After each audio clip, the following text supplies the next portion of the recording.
surface of a disintegrated solar system. At this moment, the remainder of our fleet is circling your globe. What do you want with me? Arrange for your world leaders to confer with us in the city of Washington. Earth vs. the Flying Saucers is a 1950s science fiction B-movie released on the 13th of June 1956 as a double feature with a werewolf. The story was based on the best-selling non-fiction book Flying Saucers from Outer Space. Starring Hugh Marlowe and Joan Taylor, it was directed by Fred F. Sears. The plot. So what's it all about, mate? Scientist Russell Marvin, Hugh Marlowe, has been working on Project Skyhook, sending research satellites into space. However, he has not been able to monitor or contact any of the 10 orbiting craft. He has his suspicions what the cause may be, suspicions which are only heightened with the unconfirmed sightings of UFOs reported all over the world.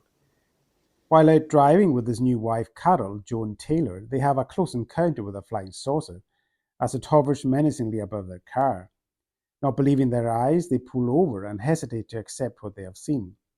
Luckily, however, for Russell, his tape recorder captured the craft's strange noises as it flew over their heads, giving him some evidence to convince the skeptical powers that be.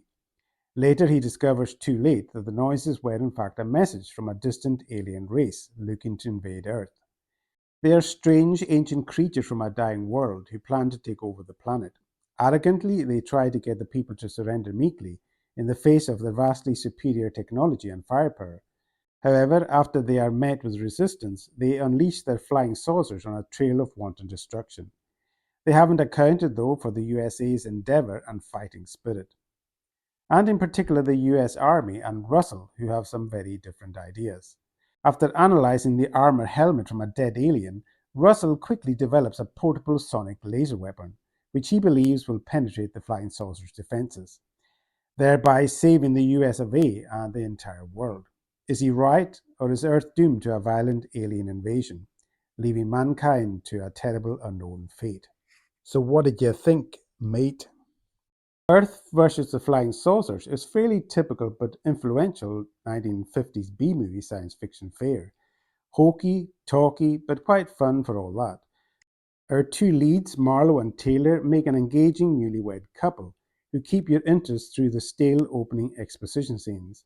Later, we get some saucer action as the Skyhook launch site is attacked, and we glimpse the aliens themselves for the first time. Slightly underwhelming black armor-suited robot-like creatures who are rather too easily dispatched by small arms fire. And more interestingly, we get a look inside one of the saucers themselves. The interior, fairly minimalist, shall we say, in comparison to the plush Starship Enterprise. We do have some neat special effects, though, by way of an aboard-ship X-ray mind control device, which the sneaky aliens use to gain intel on us primitive but plucky humans. Most of the special effects, and to be honest, action, is reserved for a destruction for the last 20 minutes or so, where Ray Harryhausen's saucer effects, to be fair the main selling point of the movie, kick in big time. The saucer design and effects are admittedly cool, and you certainly do get your money's worth of on-screen destruction. My only quibble with the film, apart from the lack of a good story, is the absence of any real threat or tension-filled scenes to really get your palms sweating. A chase scene or more of a land battle between the aliens and our protagonists would have been more fun and exciting to boot. Instead, our hero is really left on the sidelines, watching on hopefully with fingers crossed, as it were. So Earth vs. the Flying Saucers may be very much of its time and a little static for my taste, but it was never boring and I enjoyed myself watching it for the duration. So I give it 6.5 out of 10 alien stars. Thanks for watching and keep watching those stars.